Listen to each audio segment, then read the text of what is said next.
Most people can appreciate the idea of lifelong learning and recognise that we never stop learning from the moment we enter this world to the moment we depart it. Lifewide learning adds important detail to this broad pattern of human development by recognising that most people, no matter what their age or circumstances, simultaneously inhabit a number of different spaces and places, like work or education, being a member of a family, caring for someone, being involved in a club, society or community, socialising with friends, doing voluntary work, travelling and looking after their own well-being. So the time frames of lifelong learning and the spaces and places of life-wide learning intermingle, and who we are and who we become is a consequence of this intermingling. We live out our lives in many different spaces and places. Most of us have the freedom to choose which spaces we want to occupy and how we want to inhabit them. In these spaces, we encounter different situations and make decisions about how we want to be involved. We meet and interact with different people, have different sorts of relationships, adopt different roles and identities, and share our values and beliefs. In these spaces, we think, behave, and communicate in different ways. We encounter different sorts of challenges and problems, seize, create, or miss opportunities, and aspire to live and achieve our ambitions. It is in these different spaces that we create the meaning that is our life.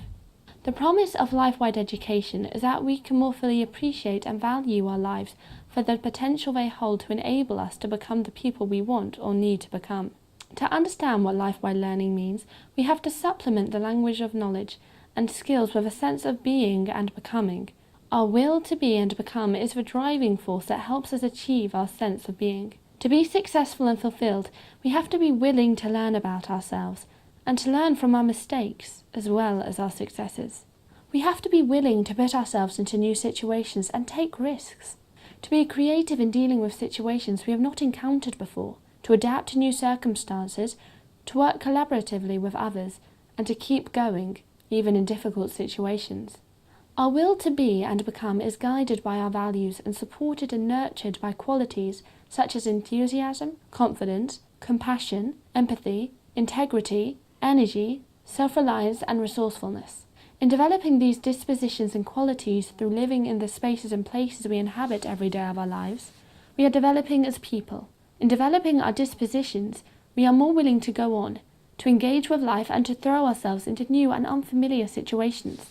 In developing our qualities, we are imparting our own stamp on the activities we are involved in. At the same time, we are developing our knowledge, skills, and capability to deal with the situations we encounter or create. It is the totality of our life-wide experiences that alter our being in the world, and what emerges is a different person. Life-wide learning means we are in a perpetual state of becoming. These ways of thinking about learning through our everyday participation in life involve us as a whole person. They involve our head, our hands, and our heart.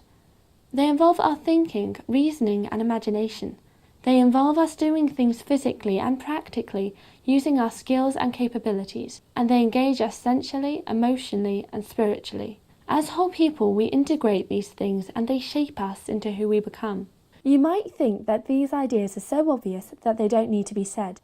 Unfortunately, schools, colleges, and universities tend to take these things for granted, and so miss the opportunity to enable young people to gain a more complete education. An education that embraces, recognises, and values all the things that they do to develop themselves, in addition to their academic studies. We need to change our perspective on what education is. Edward Lindemann, writing over 80 years ago, said, "The whole of life is learning, therefore education can have no ending."